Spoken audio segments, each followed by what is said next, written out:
Boa tarde, amigos do Facebook. Meu nome é Luiz Augusto, sou cardiologista no Doutor Consulta. Eu queria agradecer aqui, primeiramente, a oportunidade de estar falando ao vivo com vocês, tentar passar um pouquinho de informação e também falar um pouco, aproveitando esse espaço, sobre o que é o Doutor Consulta, O Doutor Consulta é um centro médico há cerca de 5 anos, que começou lá na região de Heliópolis, e hoje tem um processo de expansão muito importante, com uma visão bastante social, de assistência à saúde e à prevenção de doenças. Hoje nós temos mais de 20 centros médicos. Esses centros médicos contêm mais de 40 especialidades médicas, desde a clínica médica até a hematologia e as mais diversas, e também contamos com todos os exames, a grande maioria dos exames de alta complexidade. No Doutor Consulta nós também fazemos pequenas cirurgias, encaminhamos para procedimentos cirúrgicos, e além de também contar com os melhores profissionais de outras áreas de saúde, enfermagem e outras assistências. Bom, até de uma questão pessoal, gostaria também de falar um pouquinho do meu objetivo aqui no Doutor Consulta, Trabalhando no Doutor Consulta, eu tive a oportunidade de aplicar a saúde de uma maneira mais ampla, Com toda essa rede de apoio que tive a oportunidade de trabalhar e os médicos especialistas com que eu possa dialogar e debater alguns casos, nós temos conseguido ampliar cada vez mais a nossa rede e informar e levar a saúde para uma população com uma grande carência nessa área. Bom, o tema de hoje que nós vamos abordar é o Setembro Vermelho, são os cuidados do coração, e quando a gente vai falar de coração, só para vocês terem uma ideia da magnitude da importância dos cuidados do coração, hoje no Brasil morrem em torno de 300 mil pessoas por ano, de doenças cardiovasculares. Então você imagina uma população de uma cidade de médio a grande porte, em que essa população simplesmente morre a cada ano. Olha o tamanho da importância disso. Bom, a OMS, a Organização Mundial da Saúde, também fala que as doenças cardiovasculares são a principal causa de morte no mundo. Então, mais alguns dados que são importantes. Alguns grandes centros de pesquisas, como o INCOR, o Hospital Dante Pazanese, mostram que o principal perfil da pessoa que tem a doença cardiovascular é o homem em torno dos 55 anos de idade. Isso é em torno de 60% das pessoas. Mas cada vez mais a incidência de mulheres e jovens tem se mostrado ao longo dos anos, A incidência das doenças cardiovasculares vem aumentando significativamente nas mulheres e também nos jovens entre 16 e 40 anos de idade. Bom, e por que isso vem acontecendo? Por que de uma doença que vem de uma maneira epidêmica vem cada vez mais aumentando e a gente sempre buscando atrás? Bom, não dá para falar de doença cardiovascular sem falar dos fatores de risco, E quais são esses principais fatores de risco? Eu vou enumerar aqui os principais, mas obviamente existem outros também. Quando a gente fala em fator de risco, a gente tem que lembrar que tem os fatores de riscos modificáveis. Quais são eles? O tabagismo, o sedentarismo, a hipertensão, a diabetes, a dislipidemia, o colesterol alterado, o aumento de peso e, obviamente, também os fatores não modificáveis, que são aquelas pessoas que têm um histórico familiar, pessoas parentes de primeiro grau, como os pais, irmãos, mães, que tiveram algum evento cardíaco, alguma doença cardiovascular. Esses a gente não consegue modificar. E quando eu falo doença cardiovascular, o que eu tenho que ter em mente? O que abrange a doença cardiovascular? Bom, obviamente o infarto, o acidente vascular cerebral, uma das principais causas de internação no SUS, onerando bastante custo à saúde e até às instituições privadas. A angina, que é a dor no peito por causas cardíacas, algumas arritmias, doenças vasculares periféricas. Essa seria a grande maioria, quando eu estou falando de doença cardiovascular, essas seriam os grandes componentes dessas doenças cardiovasculares. Então, também não dá para falar em tratamento de doença doença cardiovascular sem falar de prevenção, né? Eu já tive a oportunidade de estar aqui com vocês falando um pouquinho e eu bati muito nessa tecla da prevenção. E, inevitavelmente, eu vou repetir essa palavra muitas vezes, se eu for convidado novamente, vou voltar a falar. Então, a prevenção se dá parte de 3 grandes princípios no início, né? A atividade física como rotina, né? Como higiene pessoal. Os hábitos alimentares, a incorporar vegetais, incorporar fruta, a ingestão de água de maneira adequada diariamente, né? Dar preferência para os alimentos que não contenham gorduras saturadas, né, como os derivados de gordura animal, principalmente a carne vermelha e os seus derivados, né, a manteiga, o leite. E, obviamente, o cuidado com os alimentos industrializados. Eu costumo falar para os meus pacientes que eles sempre perguntam, né, nossa, mas o que eu posso comer, doutor, como é que eu faço? Eu tenho o seguinte jargão, assim, que eu acabo até talvez por uma coisa mais fácil, né? Desconfie dos alimentos que têm data de validade muito prolongada, né? Quando você vai na prateleira do supermercado e você vê os alimentos que têm uma data de validade prolongada, calma lá, isso pode ser muito perigoso, porque ou deve conter muito sódio ou deve conter muita gordura saturada, né? Bom, vamos falar um pouquinho também desses mais alguns fatores de riscos que são importantes. Aí, o cigarro, né? Ele pode aumentar o risco de doença cardiovascular em até 5 vezes na população. Então, você imagina uma pessoa que, além de fumar, ela tem pressão alta. Esses 5 vezes que aumentou o seu risco cardiovascular pode ir para 10 vezes. Você acrescenta isso a uma diabetes, né? Então, é nesses fatores que a gente tem que atuar a fim de prevenir. Então, a gente tem a prevenção com atividade física, o equilíbrio alimentar, uma boa noite de sono também ajuda bastante e o controle dos fatores de risco, né? E como fazer isso, né? Como que eu posso prevenir? Essas práticas, né, que eu disse aqui, você pode iniciar ou quem já está fazendo, obviamente, manter. Mas a ideia de iniciar uma prática de atividade física, a ideia de prevenir é que você capte a doença, né, interfira antes do seu aparecimento, né? E essa é a grande importância do acompanhamento ambulatorial com o seu médico, né? Aqui na cardiologia, nós recomendamos que os pacientes abaixo de 40 anos de idade, com histórico familiar, pelo menos uma vez por ano, um check-up cardiológico. Lógico, estou pensando numa pessoa em termos de check-up, que não está tendo sintoma. A partir do momento que a pessoa tem sintoma ou tem alguma dúvida, procure o seu médico imediatamente. As pessoas acima de 40 anos de idade, independente dos fatores de risco, essas devem procurar o médico anualmente. Obviamente, dependendo de como está o controle desses fatores de risco, né, se a diabetes está controlada, se não tem problema de colesterol, é o seu médico que vai orientar você como vai ser esse acompanhamento. Isso não é uma regra que você deve seguir 100%, nem tanto o médico quanto o paciente. Isso é uma coisa que deve ser discutida dentro do consultório, o médico deve explicar para você como que está o nível da sua pressão arterial, como é que está o nível da sua glicemia. Lembrando do colesterol, que tem dentro do colesterol total, tem as frações do colesterol, o colesterol que é bom, que é presente nas castanhas, nos óleos de peixe, no azeite extra virgem, e o colesterol ruim, que a gente já citou aqui, das gorduras, né, dos derivados dos vegetais. Então esse é o acompanhamento que a gente previne. Como que o médico lida com o paciente nessa situação? Bom, primeiramente, quando o paciente entra no consultório pela primeira vez, o médico, o cardiologista e as outras áreas, ele tenta estratificar esse paciente, né?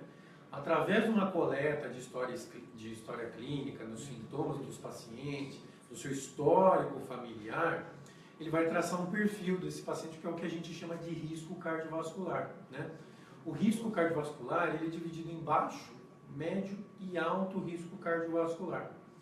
Traçado esse risco cardiovascular e conversando com o paciente a presença ou não de sintomas, o médico vai decidir junto com o seu paciente qual é a melhor maneira de reestratificar ele, né? E o que eu estou querendo dizer com reestratificar? É utilizar hoje o que a gente tem de arsenal de tecnologia na medicina para detectar precocemente esses fatores de risco ou até mesmo a doença cardiovascular.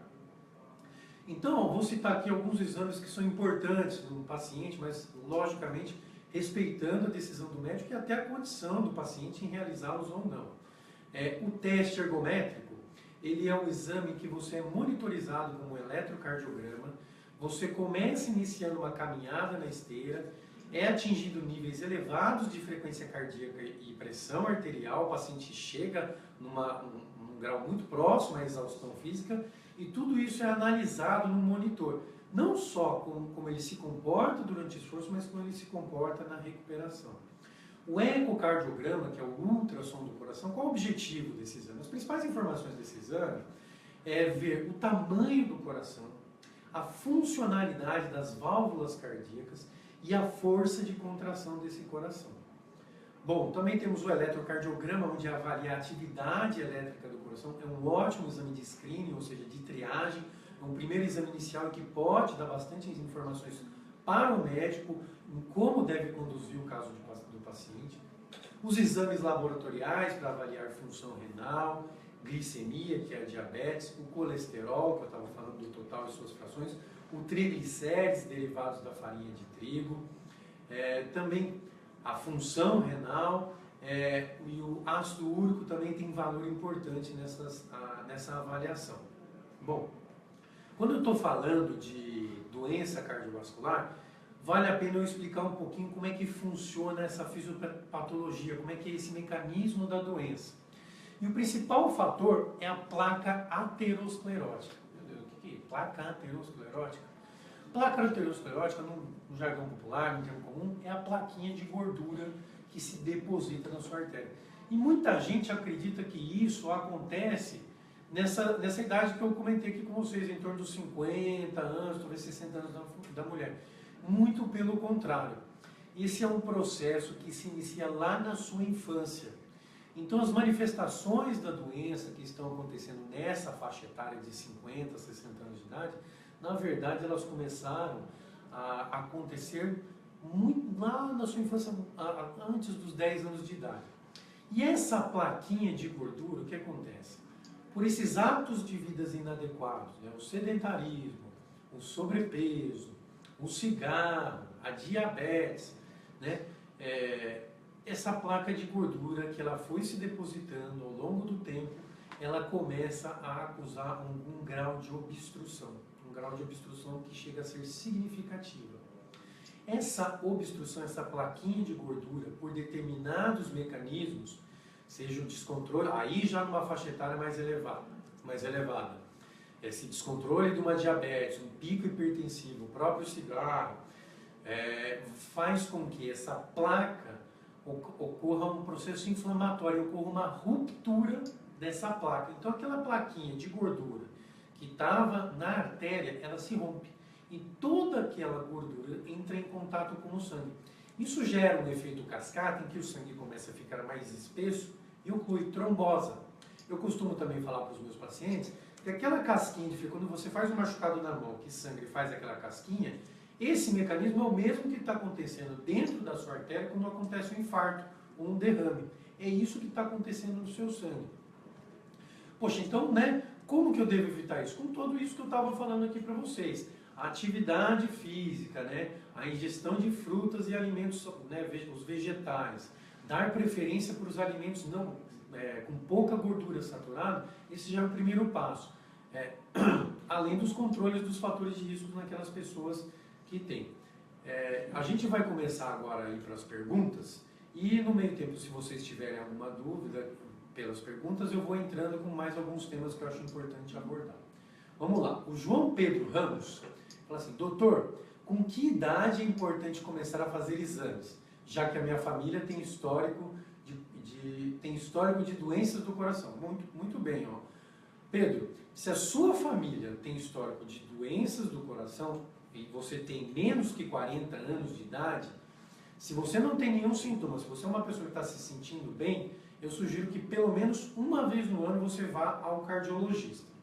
Caso você já tenha procurado o seu médico, já tenha feito algum tipo de avaliação, mas apareceu algum sintoma, uma falta de ar, uma taquicardia, uma dor que você tem alguma dúvida e gostaria de esclarecer, é importante que você tire todas essas dúvidas com o seu médico, tá? A Rosângela Carvalho, ela queria me parabenizar pelo excelente atendimento prestado a mim na unidade do SP Mart. Obrigado, Rosângela, profissional responsável, mano. Muito obrigado, estou parafraseando aqui. Doutor, é possível fazer acompanhamento de cardiopatia congênita? É possível sim. Nós, dentro da equipe da cardiologia, a gente tem a doutora Sônia, que faz parte do grupo do INCOR, uma alta experiência, e não preciso falar mais nada do currículo da doutora Sônia, que ele faz esse acompanhamento também. A gente também tem uma equipe dentro da área da cardiologia, que a gente chama de uma equipe subespecializada para tratar esse tipo de paciente, de cardiopatia congênita e alguns tipos de arritmia com o Dr. Isaías também. Vamos lá para mais perguntas. O Douglas Pimenta, doutor, qual é o principal inimigo do nosso coração? Olha, Douglas, se eu for escolher um fator de risco, todos os números mostram que é hipertensão, né? Mas eu tenho uma visão pessoal em relação a isso. Eu diria que é um estilo de vida inadequado, né? Se eu fosse, quando eu quero modificar um paciente e ele já tem, por exemplo, a própria hipertensão, que talvez seria o mais importante, modificando o estilo de vida dele, eu consigo controlar a pressão, eu consigo prevenir diabetes, eu consigo prevenir colesterol, que são fatores que podem causar um certo sinergismo, aumentando esse risco cardiovascular. Então, o primeiro passo é estilo de vida, Douglas. É incorporar atividade física como higiene pessoal, diariamente, é ter um equilíbrio alimentar, é dormir bem e, no caso dos fumantes, interromper o tabagismo imediatamente. A Camila, ela fala assim, eu tenho 25 anos e o meu colesterol e triglicérides são altos. Meus hábitos alimentares não são os melhores, mas grande parte é genética. Devo me preocupar com infarto? Como prevenir? Camila, excelente ponto que você abordou, que você vai me dar a chance de falar um pouquinho do colesterol, que é uma coisa que vem surgindo muito no nosso dia a dia do consultório. Então vamos lá, cerca de 70% do nosso colesterol, que você faz o exame e você vê, ele é responsável, é o controle hepático, é o seu fígado, é o que você estava falando um pouco lá da sua história genética. Então, 30% do que você está vendo no exame laboratorial é realmente o que você come. Então não é incomum a gente pegar no consultório pacientes que têm um certo equilíbrio alimentar, né? Não fogem muito de uma dieta adequada e mesmo assim encontram níveis de colesterol elevados acima do que é preconizado pela Sociedade Brasileira de Cardiologia. Então como proceder? Realmente, Camila, quando a gente tem níveis elevados e a dieta está equilibrada, você está fazendo atividade física e isso é o que você consegue fazer, você não consegue incorporar uma intensidade maior de atividade física ou a dieta realmente é isso que você consegue seguir, dependendo dos níveis, é preciso entrar com as medidas farmacológicas, né? A gente tem que respeitar os níveis de colesterol que são preconizados a fim de prevenir. É nesse momento em que as medidas farmacológicas devem ser introduzidas e elas podem ser introduzidas como um fator preventivo. Mas para saber esses níveis de colesterol, é preciso que você converse com o seu cardiologista, né, ele faça uma avaliação, explique esse risco cardiovascular para você, porque cada risco cardiovascular existe uma faixa alvo do colesterol que deve ser alcançada. Então, em cima desses seus valores e o seu risco cardiovascular vai ter uma faixa de colesterol que você deve ser alcançada. Se você não consegue fazer isso com a dieta, com o equilíbrio alimentar, com a dieta, com a atividade física, por esse histórico familiar, o tratamento farmacológico deve ser optado, tá? Vamos lá. A Natália Valadares fala, doutor, tenho taquicardia, mas não preciso de remédios. É preciso curar isso com atividade física? Olha, Natália, é possível sim. Obviamente, quando a gente fala em taquicardia, isso tem um sentido muito amplo, né? Existem vários tipos de taquicardia. Eu vou usar esse termo, existem taquicardias benignas, aquelas que você tem de uma maneira que não vai fazer mal nenhum para o seu coração. A própria atividade física provoca uma taquicardia, mas uma taquicardia benéfica, né? E existem outras taquicardias que têm um componente arritmogênico, uma arritmia aí por trás, talvez até com um substrato de alteração cardiológica. Primeiro tem que tentar identificar essa taquiarritmia.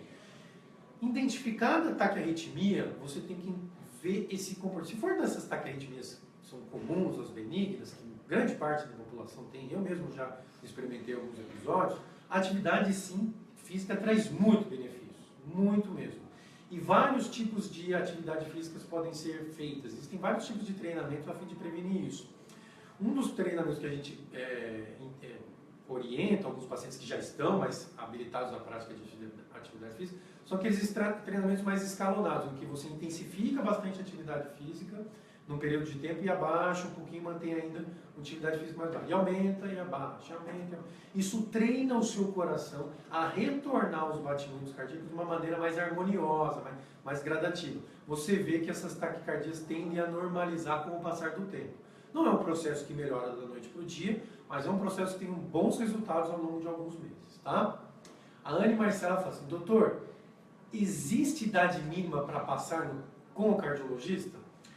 Olha, Anne, eu diria que não. Eu acho que a partir do momento que você entra no consultório de cardiologia, eu acho que você pode utilizar a fonte de informação que é o médico simplesmente para tirar dúvidas, né? Por que não usar o médico, não só para fazer uma avaliação, um exame físico, mas simplesmente para tirar dúvidas como a gente está fazendo aqui. Tem muitas situações que eu encontro no consultório que a pessoa realmente está bem, está tudo em ordem com ela, a pressão está boa, não tem nenhum problema, mas ela vem para tirar algumas dúvidas. Oh, doutor, eu gostaria de tirar essa dúvida aqui com você, fiz um exame ano passado, o cardiologista explicou, queria que vocês me explicassem também. Então eu não vejo uma idade mínima para passar em qualquer médico. Eu acho que o médico é aquele profissional que detém a informação, né? Ele orienta e detém a informação. Cabe ao paciente seguir as recomendações, obviamente, se ele confiou no seu médico. O Mauro, ele fala assim, doutor Luiz, meu médico pediu o exame de Holter. Para que serve? Vocês fazem? Poxa, realmente, eu não comentei aqui, obrigado, Mauro, por essa oportunidade. Não comentei nem do Holter e nem do MAPA, que são exames bem semelhantes, mas cada um tem uma peculiaridade. O que é o Holter? Eu costumo falar que o Holter é uma forma de a gente analisar o eletrocardiograma de 24 horas. O paciente está no aparelho dentro do centro médico do doutor consulta e vai embora para casa. E tem um dia a dia, a orientação é ter um dia normal. Se ele vai para o trabalho, se ele normalmente trabalha em casa, enfim.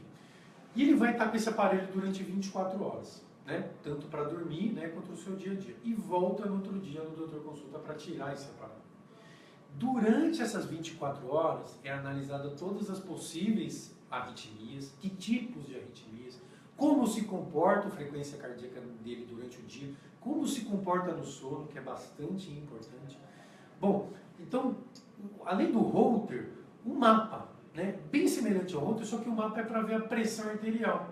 Ele também fica 24 horas com você analisando a pressão arterial. Existem indicações para cada exame, né, o Murilo, que o Holter, se você, dependendo do tipo de sintoma, ou dependendo da ideia, da experiência do médico, o Holter é um excelente exame. Se você tem algumas queixas de palpitações, que são mais no período à noite, noturno, e não está presente no consultório médico, não foi possível detectar, às vezes, no eletrocardiograma ali na hora, o Holter é uma excelente opção de informação para o cardiologista. O Daniel Simões, ele fala assim, hoje eu faço 40 anos, parabéns, Daniel. Preciso começar a fazer exames do coração com quantos anos, doutor? Eu acho que com 40 anos de idade é a idade em que começa a ter uma elevação importante da chance de doença cardiovascular, Daniel. Então, de novo, é importante que a gente vai frisando isso aí, que tem que ficar na cabeça de vocês. O histórico familiar, a presença ou não de sintomas, os fatores de risco, feita a estratificação do paciente, o médico vai indicar os melhores exames para vocês. A minha experiência pessoal, sem dúvida nenhuma, o teste ergométrico para mim, eu sou um pouco suspeito para falar que eu tenho uma formação de teste ergométrico, mas eu acho que é um exame que dá bastante informações. Obviamente, cada médico tem a sua experiência, tem a sua familiaridade com o exame, cada paciente tem a sua peculiaridade e o melhor exame deve ser escolhido no consultório em conversa com o seu médico, tá? Continuando, a Camila, ela fala, não me exercito muito e pretendo começar na academia musculação. Devo fazer algum exame antes? É necessário passar com um cardiologista? Ora, Camila, eu diria que sim. Não é nenhuma questão de tentar identificar alguma doença cardíaca. É uma questão de tentar entender o que vai acontecer com o seu sistema cardiocirculatório durante a atividade física. né? Então, quando você está fazendo uma atividade física, a gente sabe que o batimento cardíaco sobe, a pressão arterial sobe, né? E essa é a ideia da orientação, né? Que bom que você está pretendendo começar, porque isso é prevenção. Você já está dando um grande passo. Eu acho que o cardiologista, nessa situação, pode lhe orientar como você pode começar uma atividade física. Até mesmo, quem sabe, o ortopedista, a fim de evitar lesões. Então, a orientação, como começar a atividade física, e aí, voltando aqui no teste de começo, pode dar bastante informações, a fim de que você comece de uma maneira gradativa, harmoniosa, e que prolongue isso, né? E que não fique uma coisa ocasional. Vamos lá. O João Pedro, ele fala, o que devemos fazer em caso de suspeita de infarto? Sem dúvida nenhuma, procurar o cardiologista, Pedro.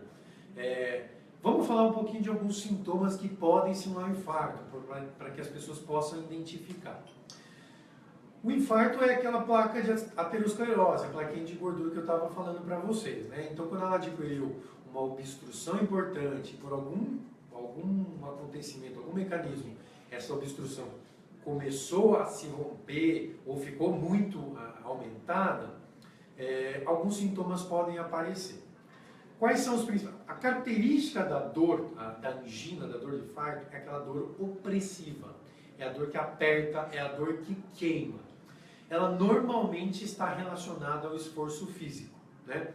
Então, em alguns pacientes, não grande, na sua grande maioria, é aquele paciente que faz um determinado tipo de esforço físico e começa a sentir uma opressão.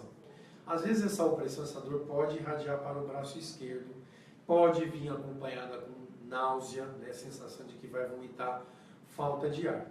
Isso é um típico, né? Mas a gente, de novo, cada vez mais com a incidência aumentada de doenças cardiovasculares nas mulheres, a população envelhecendo cada vez mais e os diabéticos, a gente tem os comportamentos que a gente chama de atípicos. Então a gente tem que lembrar que às vezes uma dor no peito, por mais que está no lado direito e no lado do coração, em determinados tipos de paciente a gente tem que valorizar, né? Às vezes uma falta de ar isolada também pode ser algum problema cardíaco. Às vezes a própria palpitação, ataque à arritmia, pode ser algum sinal. Tudo isso deve ser esclarecido com o seu médico, tá? A Juliana Costa, ela fala assim, meu filho nasceu com sopro, né? Hoje com 5 anos e ainda não fechou. O pediatra disse que não é necessário cirurgia. Você sugere uma segunda opinião do cardiologista? Então vamos lá, porque tem algumas coisas importantes que eu preciso abordar na sua pergunta. Primeiro, o sopro é aquele ruído, quando o médico põe o esteto e ausculta o coração, é um ruído característico que é o próprio sopro mesmo, é um barulhinho de sopro. Nas crianças, é possível que esse sopro seja o que a gente chama de sopro inocente, um sopro fisiológico, né? Que tende a desaparecer com o crescimento e desenvolvimento. Mas para ter certeza que esse sopro é fisiológico, é inocente, é preciso uma análise da parte estrutural do coração, né? Além de um eletrocardiograma simples, aquele ecocardiograma que eu comentei com vocês, ele analisa a parte estrutural do coração e aí talvez seja o que você esteja falando. E se ainda não fechou, eu não sei te dizer se você está querendo dizer que existe alguma comunicação, alguma malformação estrutural no coração que ocasione esse sopro na hora que o médico vai auscultar. Existem N tipos de malformações. A grande maioria, sim, fecham com o desenvolvimento da própria criança e o sopro tende a normalizar. Mas existem outras características que devem ser analisadas, porque aí sim existe a indicação cirúrgica. Então, para a última pergunta que você fez, você sugere uma segunda opinião do cardiologista? Com certeza. Se você tem qualquer dúvida, não ficou claro, por mais que você simpatize, seu médico é ótimo, busque uma segunda opinião, não tem nada de errado com isso. É importante que fique claro para você e que você não tenha nenhuma dúvida, afinal é o seu filho, eu tenho certeza que você quer o melhor para ele, tá? Bom, eu queria agradecer, a gente vai encerrar por aqui, agradecer ao pessoal que está aqui, vocês não estão vendo, mas existe toda uma estrutura aqui por trás de mim, o pessoal foi super paciente comigo, agradecer o Doutor Consulta, né, essa rede que vem democratizando a saúde, que vem ampliando, que vem buscando informação, e queria também falar que o Doutor Consulta recebeu o prêmio Época, Reclame Aqui, na categoria, foi indicado, né? Desculpa, vai receber, no atendimento em hospital e saúde. Então, mais uma vez, obrigado. Sempre que puder ser convidado, vou estar aqui. Espero ter ajudado aí vocês. Um abraço, boa tarde para todos.